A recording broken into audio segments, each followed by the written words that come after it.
Sign the consent form." The words hang in the air between Zariah's contractions, spoken by the one man she prayed would never walk through that door. Dr. Kahlil Rockeshire stands at the foot of her hospital bed, white coat starched, stethoscope draped like a crown. His face carries the same polished mask he wore the day he kicked her out of their penthouse. Behind him, two nurses freeze mid-step, phones already buzzing in their pockets. To every woman who has ever fought through pain while holding a secret that could change everything, this story is your mirror. You are seen. You are stronger than anyone knows. And tonight, we watch what happens when a man who thought he had all the power walks into a room where he has none. Zariah's fingers tighten on the bed rail. Another contraction rolls through her belly, sharp and insistent. The monitor beside her beeps faster. She breathes through her teeth, eyes locked on the clipboard in Kahlil's hand. "Routine consent," he says. His voice is steady, professional, like he's talking to a stranger. "We need it for any interventions." Zariah forces her gaze to the papers. The print is small. Legal language bleeds down the margins. Something about parental rights and medical decisions and waiver of claims. Her lawyer's voice echoes in her head from this morning's call. "Don't sign anything without me present." "No." Her voice comes out hoarse but clear. Kahlil's jaw tightens. Just for a second. Then the mask slides back into place. "Zariah, this isn't personal, it's protocol." Chai viewers, kindly tell us where you're watching from and what time it is. She wants to laugh. Nothing with Kahlil has ever been just protocol. Not when he scheduled her first ultrasound on the same day as his TV interview. Not when he had security escort her out of their home while she was 3 months pregnant. Not when he leaked to gossip blogs that she had fertility struggles, turning her private grief into sympathy content for his brand. The monitor alarm spikes. Her baby's heartbeat accelerates. A nurse steps closer, adjusting the IV line. "Doctor, her contractions are 2 minutes apart now." Kahlil's eyes flicker to the screen, then back to Zariah. He leans closer. His cologne, expensive, familiar, makes her stomach turn.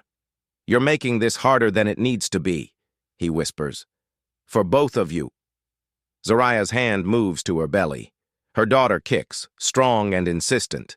She thinks about the envelope in her hospital bag, the partnership agreement with her name on it, the safety deposit box her grandmother left her with the note, "For when you finally see what you are worth." She thinks about the 14 days until the divorce hearing, 14 days until he plans to walk away clean, marry his influencer fiancé, and pretend this child never existed. The contraction hits harder this time. Her vision blurs. She grips the rail so tight her knuckles go white. Kahlil's hand reaches for the clipboard. "We need to move fast, just sign." "Then get another doctor." Her voice cuts through the room like glass. "You're not touching me." The air changes. The nurses exchange glances.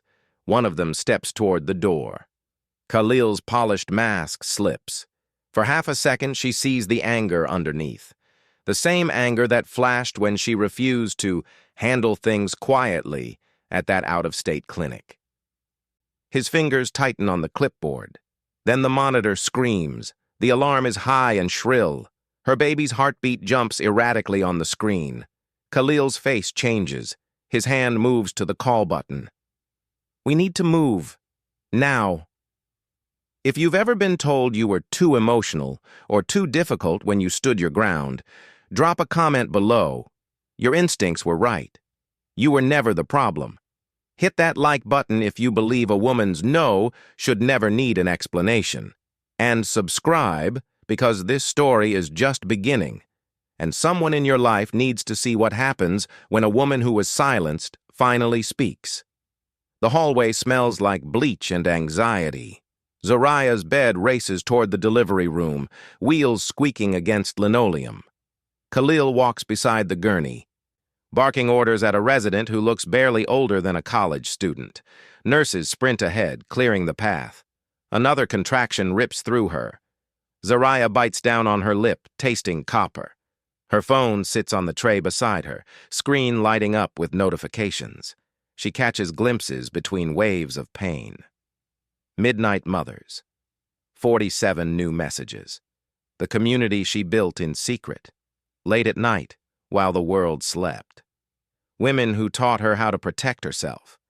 How to ask the right questions. How to build something that carries her own name, not his. Fetal distress, someone says. Possible emergency C-section. Kahlil's voice cuts through the chaos. Prep the OR. I'll need Dr. Rockeshire. An older black woman in scrubs appears in the doorway. Her badge reads Dr. Simone Ashford, Chief Attending. She holds a tablet, eyes scanning the screen. I'm taking this case. Kahlil stops mid-stride. I'm already scrubbed in. Dr. Ashford doesn't look up. Teaching hospital protocol. Patient expressed concerns about conflict of interest. I'm lead. You can assist if she consents. The fluorescent lights buzz overhead. Zariah's contraction eases just enough for her to speak. I don't consent. Kahlil's face hardens. He steps closer to the bed, voice dropping low. This is about the baby's safety, not your... Then you should want the best care for her.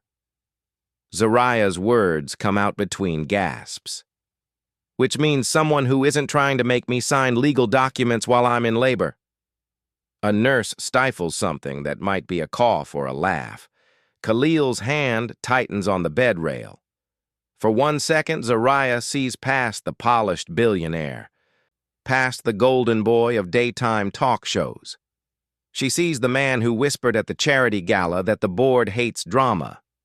The man who cut off her health insurance the same week he filed for divorce. The man who told her she'd walk away grateful with nothing. Her phone buzzes again, a text from her lawyer. Do not sign anything. Filing motion in mourning. Kahlil's eyes flicker to the screen.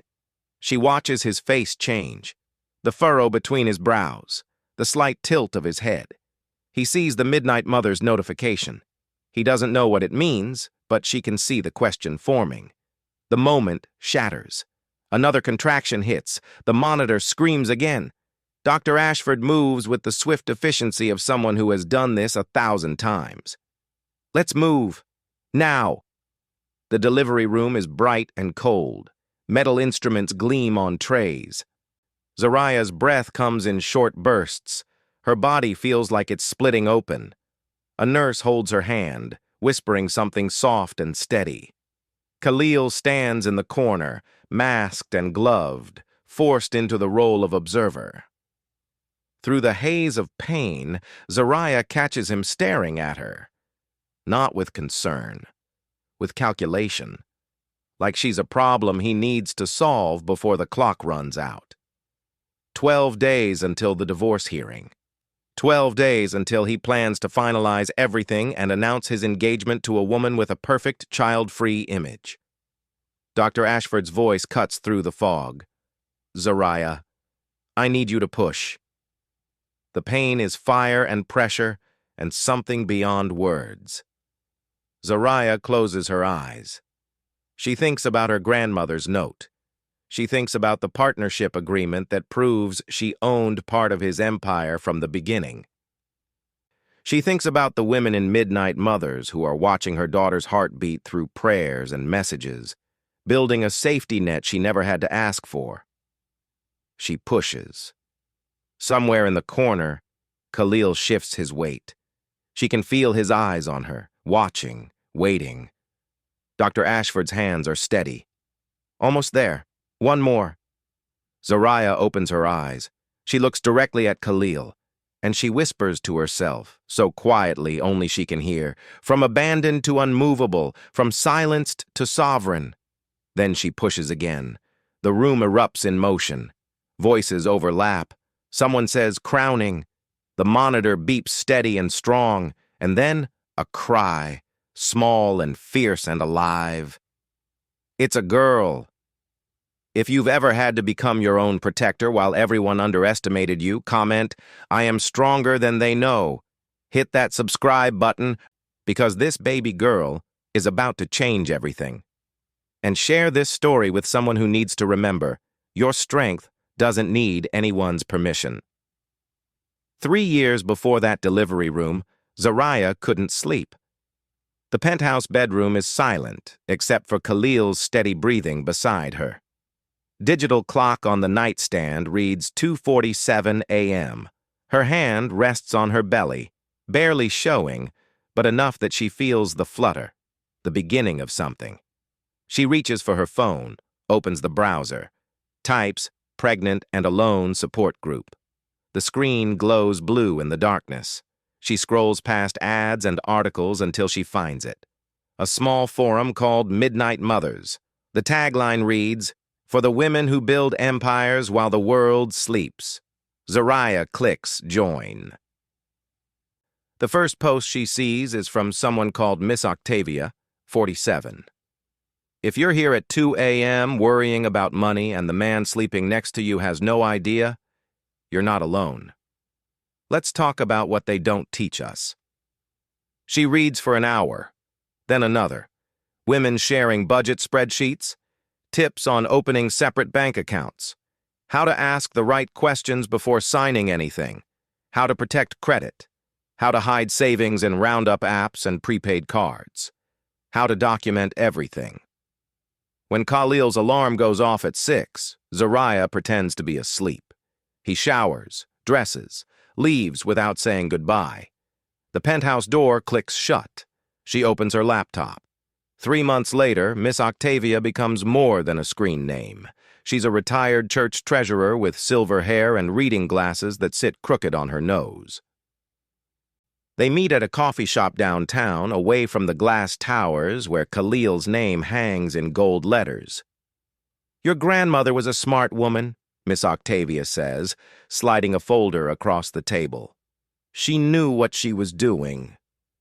Inside, documents, articles of incorporation for an LLC, instructions for opening a business checking account, a handwritten note in her grandmother's looping script, "When you're ready, baby girl.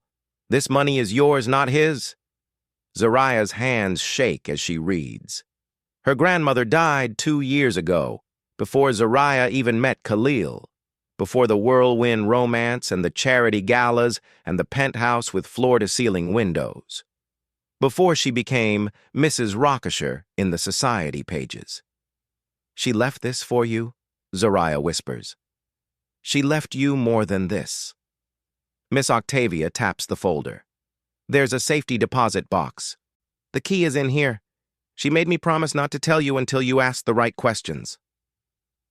That afternoon, Zariah opens the box at a small bank branch 3 neighborhoods away from anywhere Kahlil would ever go. Inside, more documents, property deeds, stock certificates, and a partnership agreement for Kahlil's very first clinic, the one he built from nothing before the TV appearances and the board seats and the golden boy reputation. Her name is on line 3. Founding investor, 23% equity. She stares at the page until the numbers blur. Her grandmother's money, silent money, invested before Kahlil ever proposed, before Zariah signed the prenup that was supposed to protect his assets. The clause at the bottom makes her stomach drop. Equity share reverts and doubles if material facts about biological heirs are concealed or denied by primary stakeholder. She takes photos of everything, sends them to a lawyer Miss Octavia recommends. A woman who works out of a modest office above a dry cleaner and doesn't flinch when Zariah explains who her husband is. The lawyer, Ms. Rena Tompkins, 40-something with box braids and sharp eyes, circles dates and sections with a red pen. He's been lying about who funded his start from day one, and if he denies paternity or hides the baby, she taps the clause. This isn't just about money. This is about misrepresentation. Fraud. "What happens if I wait?" Zariah asks. "Until after she's born?" Ms. Tompkins looks at her over the rim of her reading glasses. Then you'll have everything. But only if you survive the next few months without signing anything that waives your rights. Zariah thinks about the updated agreement Kahlil handed her at the charity gala. The one his lawyers keep sending with subject lines about simplification and clean transitions. The one that promises a small cash settlement in exchange for no claims, no equity, no child presented to the press. She thinks about the way doors close in her face now, the way his mother sent security to keep her out, the way he schedules interviews during her ultrasounds, the way cruelty with Kahlil always looks polished, calculated, legal. I won't sign, Zariah says. Ms. Tompkins nods. Then we prepare, quietly. Over the next months, Zariah builds in silence. She opens accounts under her maiden name. Buys a tax lien property on a street her grandmother once mentioned, foreclosed, forgotten, dirt cheap. She doesn't know why, just knows it feels right. She grows midnight mothers from a small forum into something bigger. Women join by the hundreds, then thousands. Therapists and doulas offer free consultations. Financial coaches host late-night live streams. Zariah creates a dashboard, a system, a community that runs while she sleeps. And she waits. 14 days before her due date, the news breaks. City announces new transit line. The forgotten street where she bought property, now prime real estate. The vacant lot she purchased next to a community clinic, worth triple what she paid. Kahlil knows none of this. He's too busy planning his clean exit, his perfect engagement. His image as the man who prioritizes maternal health while privately pressuring her to terminate. Zariah lies in bed, hand on her belly, phone glowing with messages from women she'll never meet in person, but who hold her up anyway. Ms. Tompkins sends one final text. Hearing is set for 14 days after your due date. His team expects you to settle before then. Don't. Zariah closes her eyes. In her mind, she sees the partnership agreement. Her name, her grandmother's money, the clause about concealed heirs. She whispers into the dark, from abandoned to unmovable, from silenced to sovereign, and she waits for the clock to run out.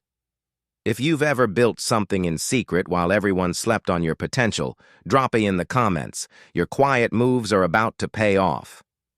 Subscribe if you believe the best revenge is the life they never saw you building. Share this with someone who needs to know. Preparation in silence is power in public. The first sound Amara makes is a battle cry. She comes into the world screaming, tiny fists clenched, skin dark and perfect under the delivery room lights. Dr. Ashford places her on Zariah's chest, and everything else disappears. The pain, the fear. The man standing in the corner watching with eyes that calculate instead of celebrate. She's beautiful, Dr. Ashford says softly. Strong heartbeat. Good weight. You did it. Zariah's tears come hot and fast. Her hands cradle her daughter's head, feeling the warmth, the realness, the impossible weight of this tiny human who fought to be here. Amara's cry softens into small hiccups. Her eyes, dark and searching, seem to find Zariah's face. Hi, baby girl, Zariah whispers. I'm your mama. I've got you. Across the room, Kahlil takes a step forward. His mask has slipped down around his chin. For 1 second, something flickers across his face. Something that might be regret or longing or the faintest recognition of what he's about to lose. Can I?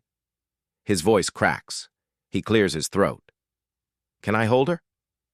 The room goes still. 2 nurses pause mid-task. Dr. Ashford's head tilts slightly, watching. Zariah's arms tighten around Amara. She turns her body just slightly, angling away from him. The movement is small, instinctive, absolute. Silence. It's the first weapon she uses. Not words, not anger. Just the quiet, irreversible act of protecting what's hers. Dr. Ashford reads the room like a book. She steps between Kahlil and the bed, her voice kind but firm. Mother needs rest. Everyone out. I'm the father. Kahlil's words come out tight. Dr. Ashford doesn't blink. Then file the paperwork with the registrar. Right now, this is my patient and her newborn. They need recovery time.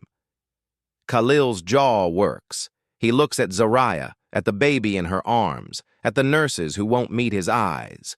His reputation, golden boy, champion of maternal health, hangs in the air like a challenge. He can push. He can demand. He can make this ugly. But this is a teaching hospital, full of witnesses, full of residents with phones and social media accounts, full of protocols he helped write about respecting patient autonomy. He straightens.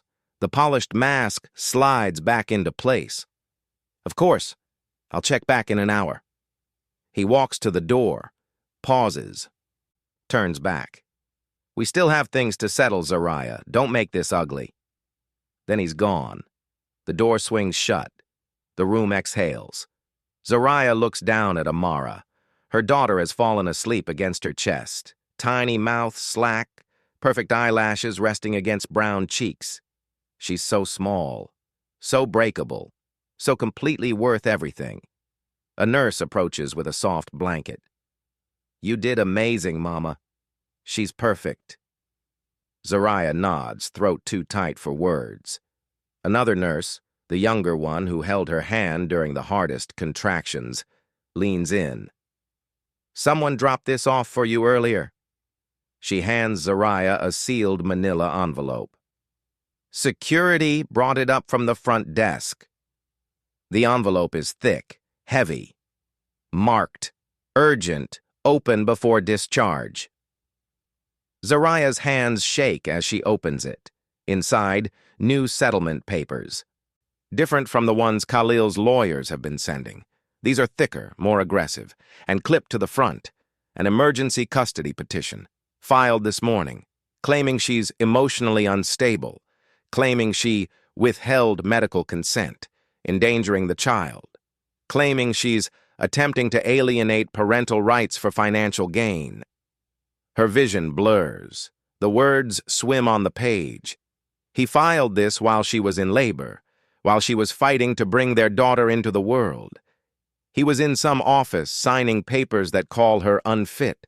Her phone buzzes. Messages flood in. Midnight Mothers community sending prayers, affirmations, offers of help. Someone posts a link to a news article. Rockeshire Health founder's ex-wife gives birth at county hospital. Sources say complicated family situation. Another link, Dr. Kahlil Rockeshire releases statement about private family matters, requests respect for patient privacy. The audacity, the calculated public-facing audacity. Zariah's arms tighten around Amara. Her daughter stirs, makes a small sound, settles back into sleep. She thinks about the partnership agreement in her hospital bag, the equity clause, the countdown, 12 days until the divorce hearing, 12 days until he thinks he'll walk away clean. Her phone lights up again. Ms. Tompkins. Saw the custody filing. We can fight it, but it will expose everything. Are you ready? Zariah looks at Amara's sleeping face, at the rise and fall of her tiny chest, at the trust in every breath. She types back, not yet, let him think he's winning. And then to herself, barely a whisper, everything is about to change. To every mother who has been called unstable, emotional, or bitter while protecting her child, you are not the villain in this story. Drop a if you've ever had to become the shield. Subscribe, because in 12 days, the truth comes out. And share this with someone who needs to see that silence is not surrender, it's strategy.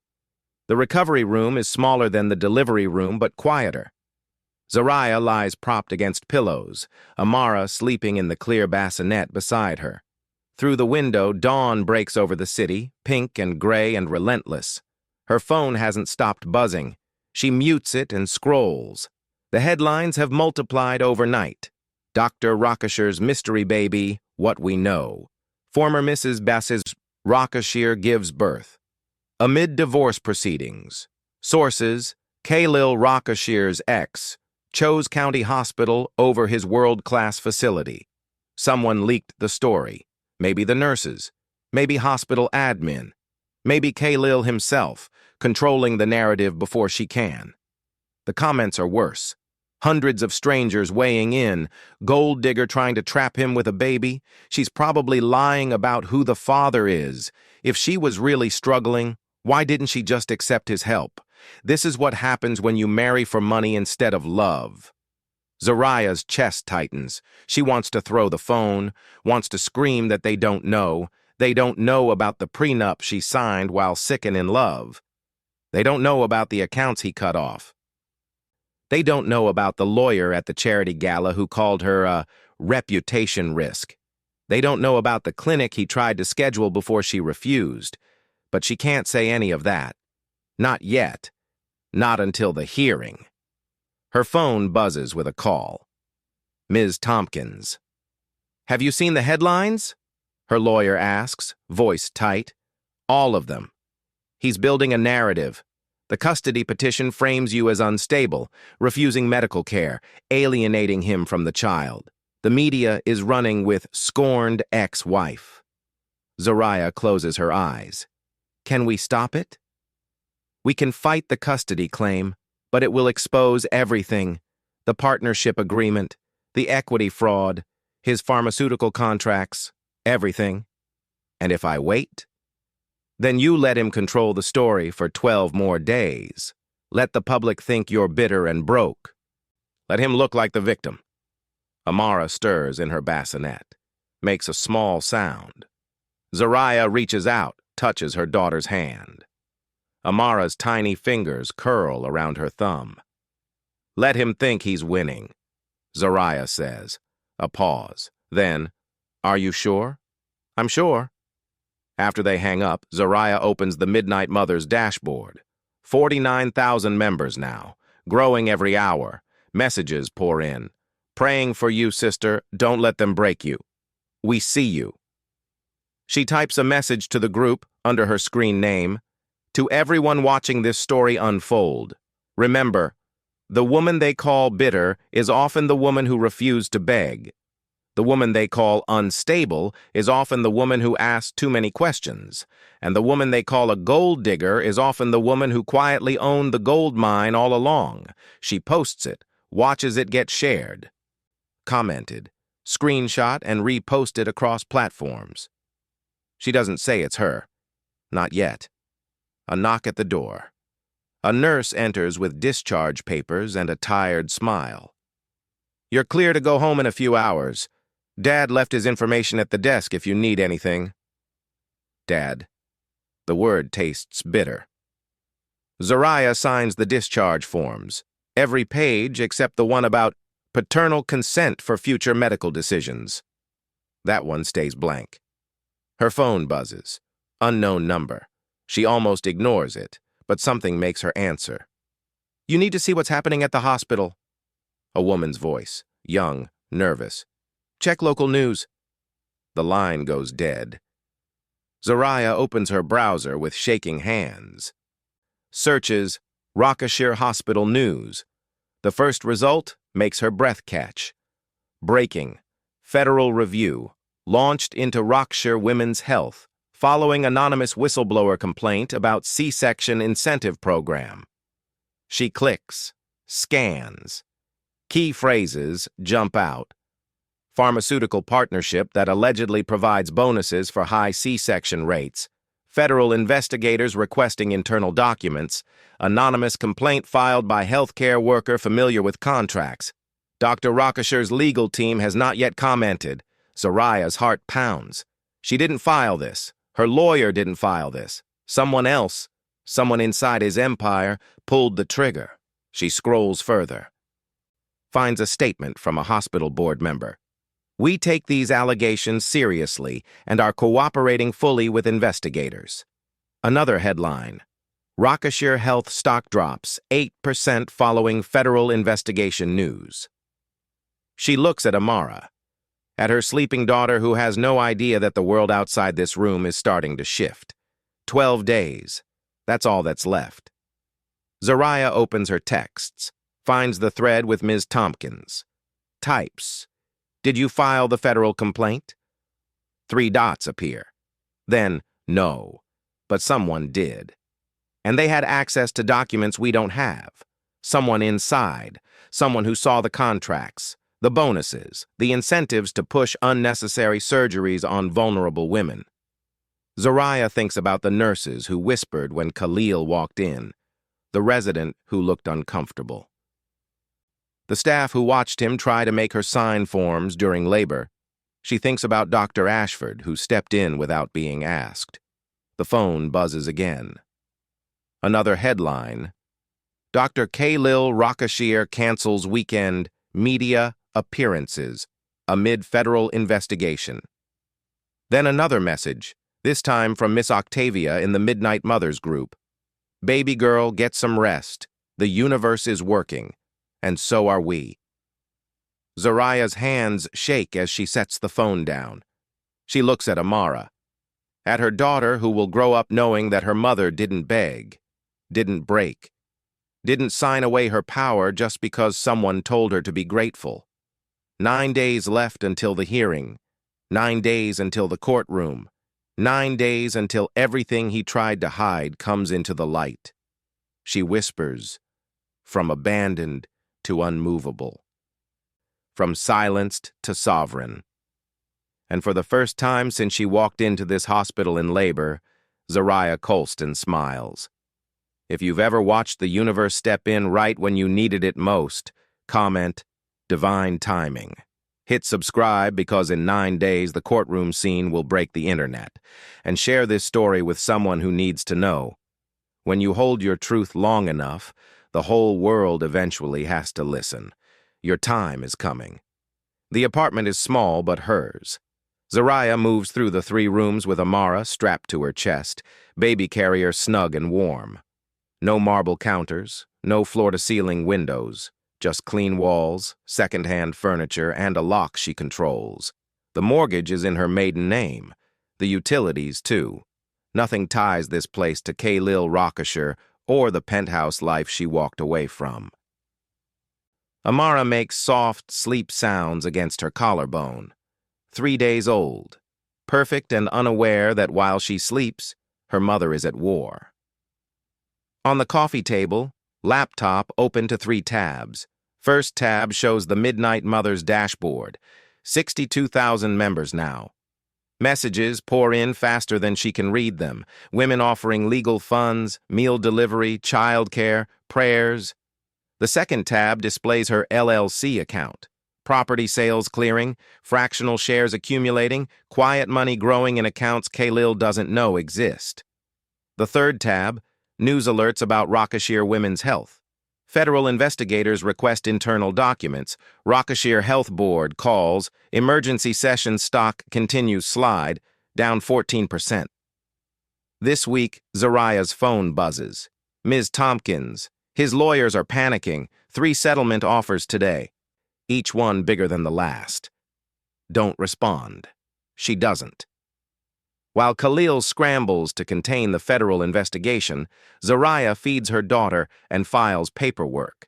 While he gives carefully worded statements to the press, she closes on the vacant lot sale, triple her purchase price.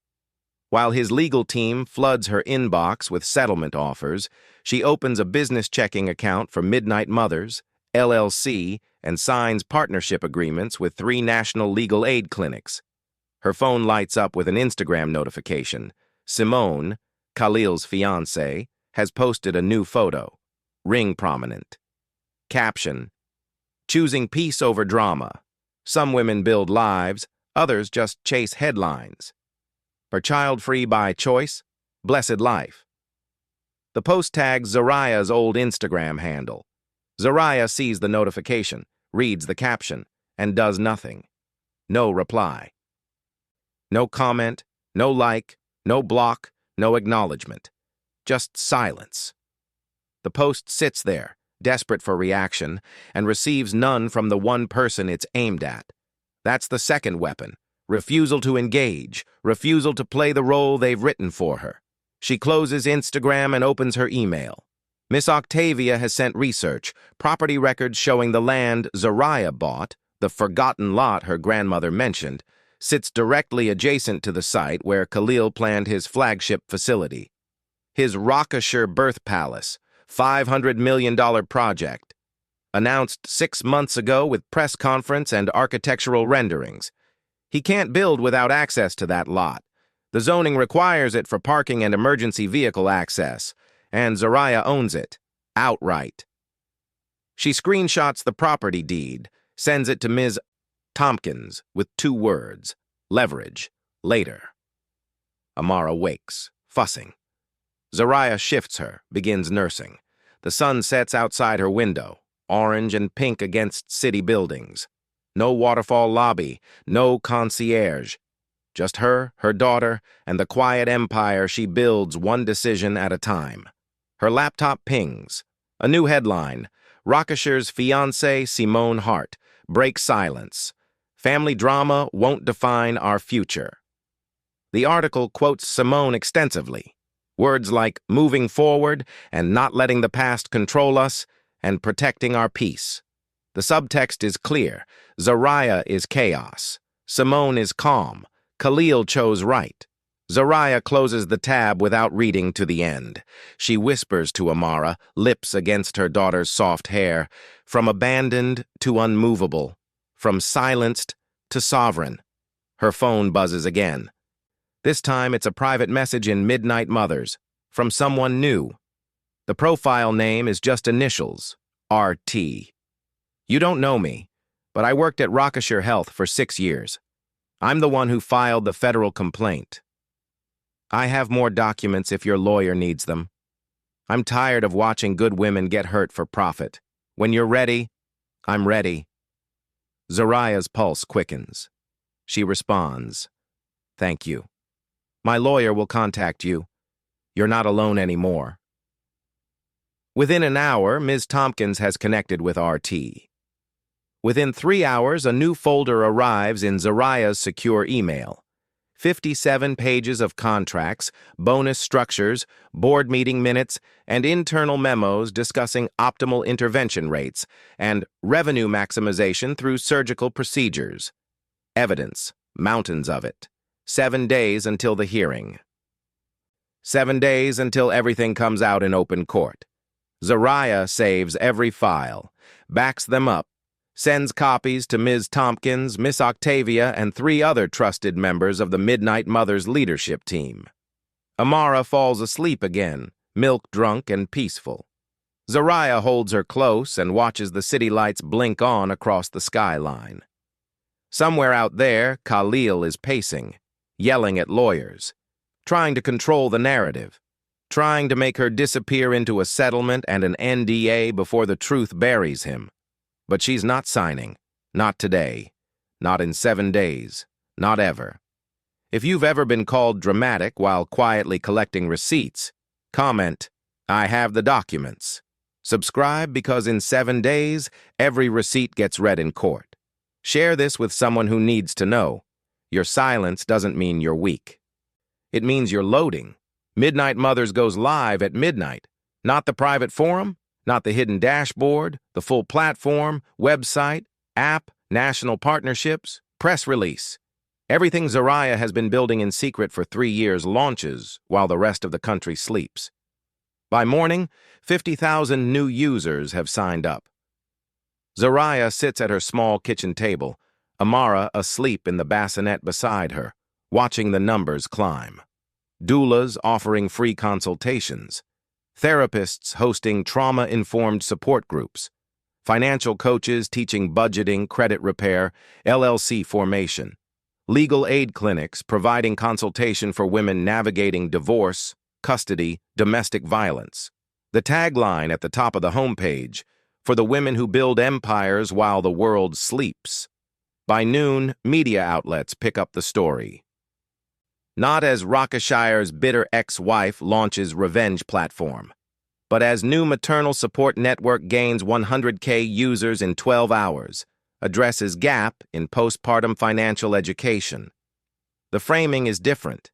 The narrative is shifting. Zariah's phone rings. a producer from a morning show. They want an interview. Not about your divorce, the producer clarifies quickly. About Midnight Mothers, about what you're building. We think our audience needs to hear this. Zariah agrees. Audio only, no video, no showing her face or her home. Just her voice and her mission. The interview airs the next day. She talks about financial literacy, about asking questions before signing anything, about the women who taught her to protect herself when she felt most alone. She doesn't mention Kahlil by name, doesn't need to. Everyone already knows. The host asks, "What would you say to women who feel trapped right now?" Zariah's answer is steady. You're not trapped. You're gathering strength. And when you're ready to move, you'll move so fast they won't see it coming. The clip goes viral. 2 million views in 6 hours. Simone, Kahlil's fiancée, tries to respond. Posts a long Instagram caption about real entrepreneurs versus revenge schemes and women who uplift versus women who tear down. She implies Midnight Mothers is just bitterness repackaged as empowerment. The comments section turns on her immediately. Girl, this is embarrassing. You're threatened by women helping women? She's not even talking about you and you're spiraling. Tell me you're insecure without telling me you're insecure. Within hours, Simone deletes the post. Then she deletes 3 more older posts, ones where she bragged about her child-free peace and drama-free relationship. The internet never forgets. Screenshots circulate, commentary builds. A popular culture podcast dedicates an episode to it. When pick-me energy backfires, the Simone Hart story. Zariah doesn't comment, doesn't react, doesn't acknowledge any of it. That's the power. Simone is shouting into the void, trying to tear down a woman who isn't even looking in her direction. Ms. Tompkins calls with an update. The board at Rockeshire Health is in full crisis mode. Federal investigators have expanded their inquiry. 3 board members have resigned. Kahlil's been asked to step back from public-facing responsibilities pending the investigation. What does that mean? Zariah asks. It means they're protecting the company by distancing from him. He's becoming a liability. 5 days until the hearing. Zariah opens her laptop. The property sale has cleared. Her account shows a deposit that makes her breath catch. More money than she's ever seen in one place. Money that's entirely hers, earned from a risk she took when she had nothing else. She transfers a portion to Midnight Mother's operating fund, another portion to her daughter's trust, another to the legal fund for women who need representation but can't afford it. The rest stays liquid, ready for whatever comes next. Her phone buzzes, unknown number, text message. This is RT from Rockeshire. Just wanted you to know, 3 more employees have contacted me. They want to talk about HR payouts, about NDAs they were pressured to sign, about things that happened in those hospitals. Your lawyer has my number. When you're ready, we're building a case that goes beyond just you. Zariah's hands shake as she types back, "Thank you. This is bigger than me now." RT responds, "It always was." That night, Zariah dreams of courtrooms and documents and her grandmother's face. When she wakes, Amara is crying softly. She lifts her daughter, holds her close, walks circles around the small living room in the dark. 5 days, she whispers. 5 days and then we're free. Outside her window, the city never sleeps. Somewhere in a penthouse or a lawyer's office, Kahlil is still scrambling, still trying to control what's already slipping through his fingers. But here, in this small apartment with second-hand furniture and a lock that's hers alone, Zariah Colston is unmovable. To every woman who ever built something so quietly that your enemies didn't see it until it was too late, drop a below. Subscribe because the courtroom scene is coming and it will restore your faith in preparation. Share this with someone who's in their building season. Their time is coming too. The boardroom has walls made of glass. Zariah doesn't see it in person. She's home with Amara. But the leaked details hit Twitter before the meeting even ends. Rockeshire Women's Health, emergency board session, closed doors that aren't quite closed enough. Someone inside is texting. Someone inside is done protecting the golden boy. Board votes 7-2 to suspend Dr. Rockeshire from all clinical and administrative duties pending investigation. 3 major hospital partnerships suspended pending review, stock down 23% from peak by evening. Kahlil releases a statement through his lawyer. I am confident these matters will be resolved and look forward to clearing my name. I remain committed to women's health and will continue to serve my community. The statement is polished, professional, empty. Zariah reads it on her phone while nursing Amara. She feels nothing. Not satisfaction, not vindication, just the quiet certainty of watching something inevitable unfold. Her phone rings. Ms. Tompkins. Are you sitting down? I'm always sitting down. I have a newborn. The prosecutor's office just contacted me. They're considering criminal charges related to the pharmaceutical kickback scheme. If that happens, this stops being just a civil divorce case. This becomes public record with implications for fraud, medical malpractice, and corporate conspiracy. Zariah's pulse quickens. What does that mean for the hearing? It means we go in with more power than he has money to fight. And it means the partnership agreement you have, the one showing he lied about his funding sources and concealed your grandmother's investment, becomes Exhibit A in proving a pattern of deception. Secret number 2 drops that night, not in court, on the news. An investigative journalist publishes a long-form article, The Hidden Network Behind Midnight Mothers, and Why 200,000 Women Trust a Platform You've Never Heard of. The piece traces the history, the late-night forum that became a movement, the financial literacy courses, the legal aid partnerships, the doulas and therapists and coaches, and at the center, unnamed in the article but clear to anyone paying attention, a woman who built all of it while her own life was falling apart. The article quotes Miss Octavia. She came to us broken and pregnant and scared, and instead of staying in that space, she asked, how do I make sure no one else has to feel this way? That's not revenge, that's revolution. By morning, Midnight Mothers has 300,000 members. Major brands reach out for partnerships. A publishing house offers a book deal. 2 streaming services express interest in a documentary series. Zariah declines most of it, accepts only the partnerships that serve the mission, diaper companies donating to low-income mothers, tech companies providing free financial planning software, law firms offering pro bono hours. She's not building a brand. She's building a movement. Secret number 3 comes 2 days before the hearing. Ms. Tompkins files an amended motion that includes the full partnership agreement, the one from Zariah's grandmother's safety deposit box, the one that lists Zariah as a founding investor with 23% equity, the one with the clause about equity reverting and doubling if biological heirs are concealed or denied. The filing is public record. Media grabs it within hours. Rockeshire's ex-wife was actually a founding investor, and he never disclosed it. Partnership agreement reveals complex financial ties beyond marriage.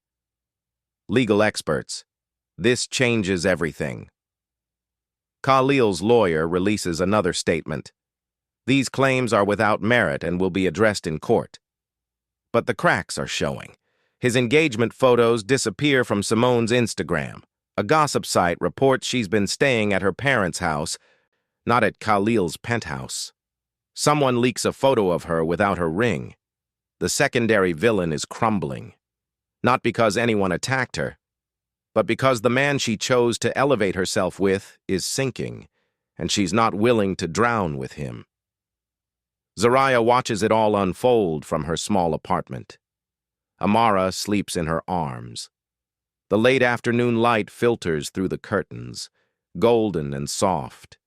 She thinks about the girl she was 3 years ago, pregnant and terrified in a penthouse that never felt like home.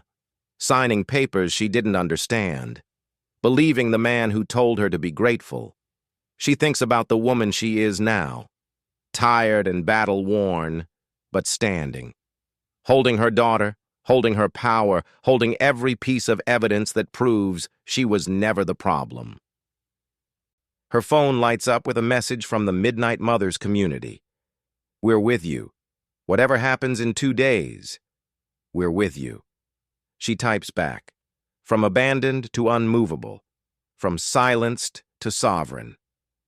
200 replies flood in within minutes, women all over the country typing the same words back to her. A mantra, a movement, a truth they're all claiming together. 2 days until the hearing. 2 days until the courtroom.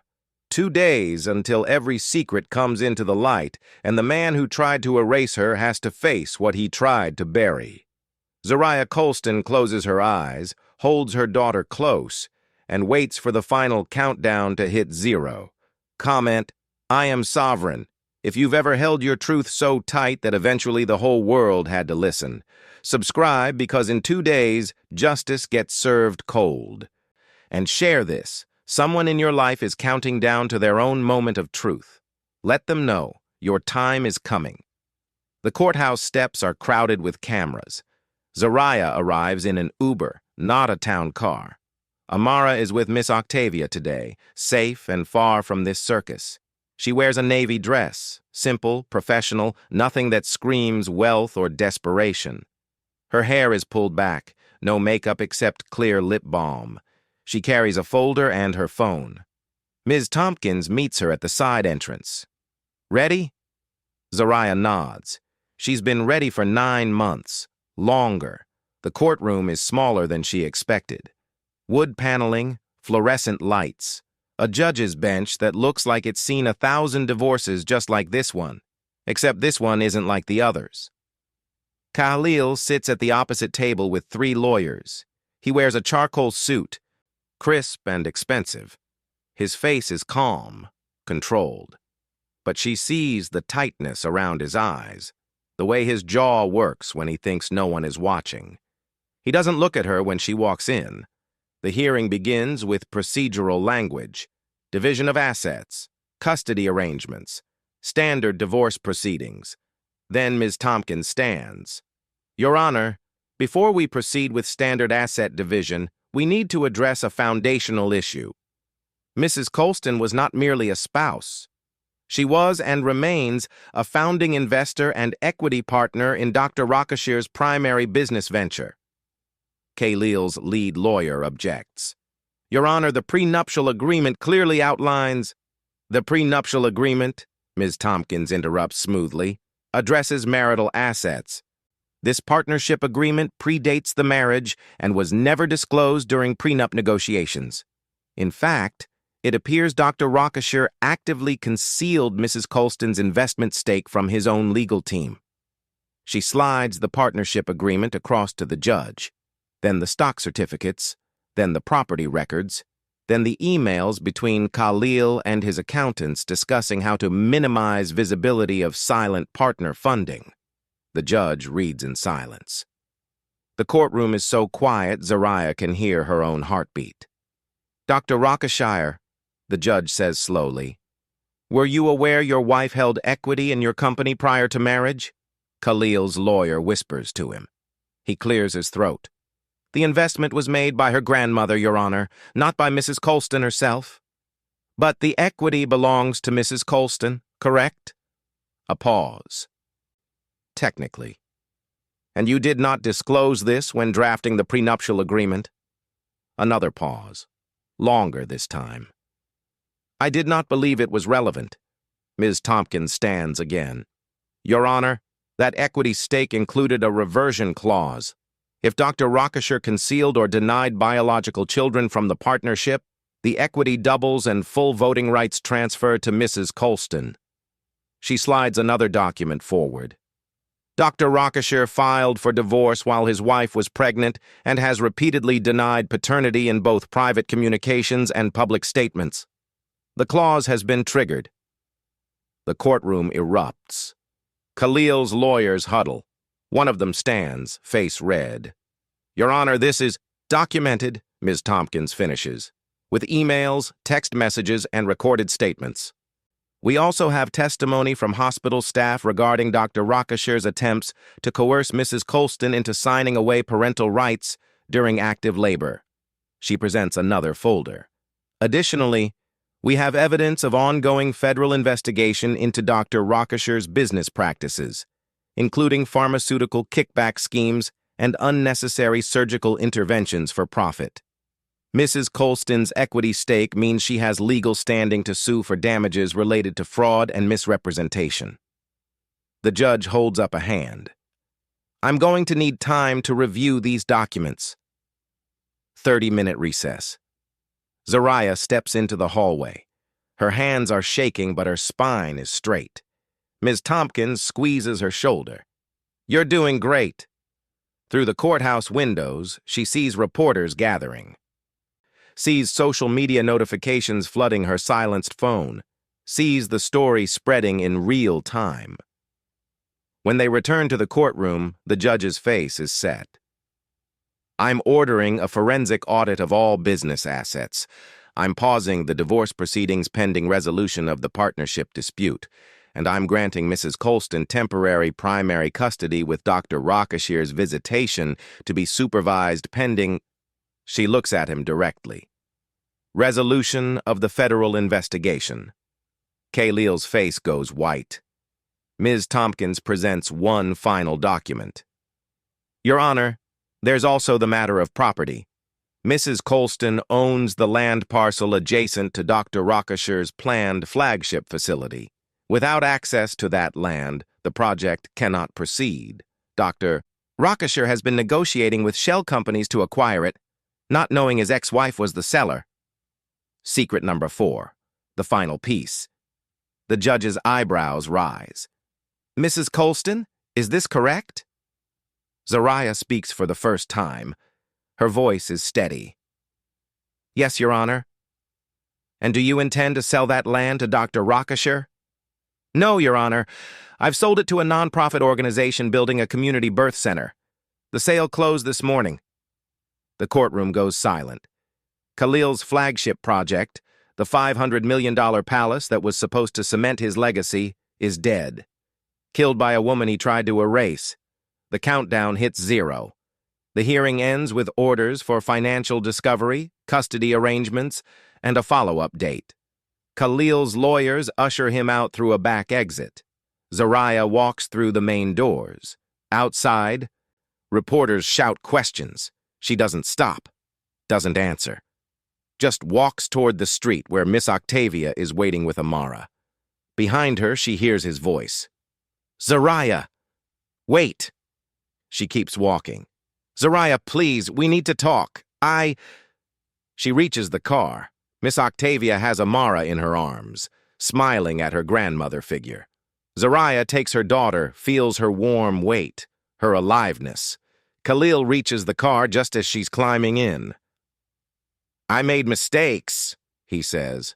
His voice cracks. I know I did, but she's my daughter too. I want to... Zariah looks at him, really looks at him. Sees the man who cut off her insurance while she was pregnant, who leaked her private grief to gossip blogs, who tried to make her sign away her rights during contractions, who built an empire on her grandmother's money and tried to pretend she never existed. She says nothing, just climbs into the car and closes the door. The last silence, the walk by, the moment where his desperation meets her indifference and finds nothing to grab onto. Miss Octavia drives away. Through the rear window, Zariah sees him standing on the courthouse steps, alone, while cameras flash and reporters circle like sharks. Amara coos in her arms. Zariah kisses her daughter's forehead and whispers, from abandoned to unmovable, from silenced to sovereign. The countdown is over. The courtroom has spoken, and the woman they tried to erase just became untouchable. If you've ever walked away from someone who thought you'd chase them forever, comment, I chose myself. Subscribe because the final chapter will show you what happens when a woman stops fighting her past and starts building her future. Share this victory with every woman who needs to see. You don't have to destroy him, you just have to outlive his relevance. 6 months later, Zariah stands in her office. It's not a penthouse, not glass and marble and waterfalls, but it's hers. 10th floor of a renovated building in a neighborhood that's coming back to life. Large windows facing east. Morning light floods the space, warm and clear. Her desk sits near the window. On it, laptop showing the Midnight Mother's dashboard, 500,000 members now. Framed photo of Amara, 6 months old, grinning toothless and perfect. And a small brass plaque Miss Octavia gave her, for when you finally see what you are worth. 2 floors below in the same building is Kahlil's old office, or what used to be his office before Rockeshire Health restructured and moved him out. The building changed hands during bankruptcy proceedings. Zariah's LLC bought it through a third-party broker. He didn't know until it was too late. She doesn't see him, doesn't think about him, just knows in a quiet, satisfied way that she rises above the space where he used to think he was untouchable. Amara sits in a portable playpen in the corner, babbling at a stuffed elephant. Zariah watches her daughter, feels the fullness of this moment, the piece of a life built on her own terms. The federal investigation concluded 2 months ago. Kahlil was not criminally charged. His lawyers were good enough to keep him out of prison, but the civil penalties destroyed his reputation and his wealth. Rockeshire Women's Health declared bankruptcy. Board members settled with patience. Multiple lawsuits are still pending. Kahlil lost his medical license, temporarily suspended, with possibility of reinstatement after extensive ethics review and retraining. His engagement to Simone ended 3 weeks after the courthouse scene. She released a statement about focusing on her own journey and promptly started dating a tech CEO in Silicon Valley. The internet had thoughts. Zariah never commented. The partnership agreement settlement gave Zariah full equity, 46% after the reversion clause triggered. When the company dissolved, that translated to assets she sold strategically. Some went to Amara's trust. Some funded Midnight Mother's expansion. Some sits in accounts earning interest for the next move, whatever that is. The property sale, the land Kahlil needed for his flagship facility, ended up being poetic justice. The community birth center that bought it opened last month. Sliding scale fees, doulas on staff, mental health support, financial literacy classes in the waiting room, everything his empire wasn't. The center is named after Zariah's grandmother. Her phone buzzes. A voicemail notification. She clicks it out of habit, then sees the name Kahlil Rockeshire. She deletes it without listening. The 5th silence. The empty chair. The voicemail that goes unheard. The final proof that his words, his apologies, his excuses, his attempts to rewrite history, hold no weight in her world anymore. There's a knock on her office door. Miss Octavia enters with 2 coffees and a knowing smile. Board meeting in 10 minutes. You ready? Midnight Mothers incorporated as a nonprofit 6 months ago. Full board, national chapters, partnerships with hospitals, law firms, financial institutions. What started as a late-night forum for scared pregnant women is now a movement changing systems. Ready? Zariah says. The board meeting happens in the conference room. 12 women around the table, doulas, lawyers, therapists, financial coaches, the former hospital employee RT who blew the whistle, and Zariah. They discuss expansion, new partnerships, curriculum development, lobbying efforts for paid family leave, and maternal health reform. This is the alternative system. Not just helping women escape bad situations, but changing the structures that made those situations possible in the first place. After the meeting, Zariah returns to her office. Amara is getting fussy, almost nap time. She lifts her daughter, holds her close, walks to the window. The city spreads out below. Somewhere in it, Kahlil is rebuilding, or trying to. She heard through Miss Octavia that he's working at a small clinic in a suburb, trying to restore his reputation one patient at a time. She heard he's in therapy. She heard he asks about Amara through lawyers and supervised visitation coordinators. She feels nothing about it. Not anger, not satisfaction, just the quiet indifference of someone who has moved so far past his orbit that his existence barely registers. Amara yawns, tiny fist rubbing her eyes. Zariah sits in the chair by the window, begins nursing her daughter. The afternoon light is golden, warm, full of possibility. She thinks about the woman she was 3 years ago. The one who couldn't sleep, scrolling through forums at 2 a.m., looking for someone to tell her she wasn't crazy. The one who signed papers she didn't understand. The one who believed she was nothing without the man who told her to be grateful.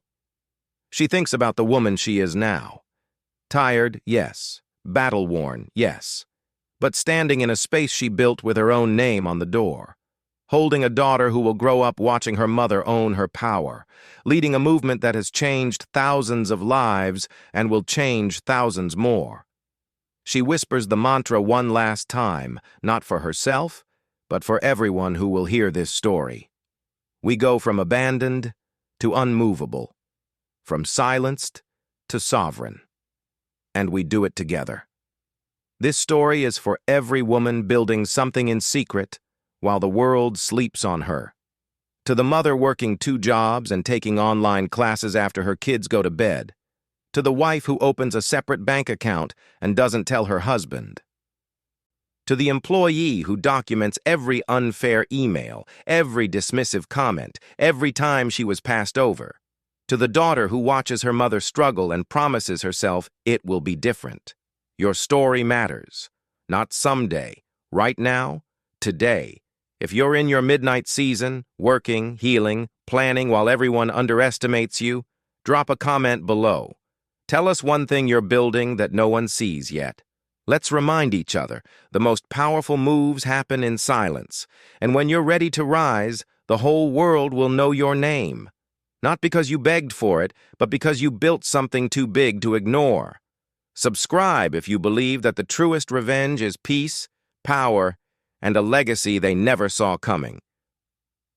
Hit that notification bell if you're ready for more stories about women who turned their lowest moments into their strongest chapters. Share this with someone who needs to remember, you are not forgotten. You are not broken. You are not done. You are becoming. And one day soon, they'll look up and realize they've been standing in your shadow the whole time. From all of us to all of you, keep building, keep rising, keep becoming sovereign.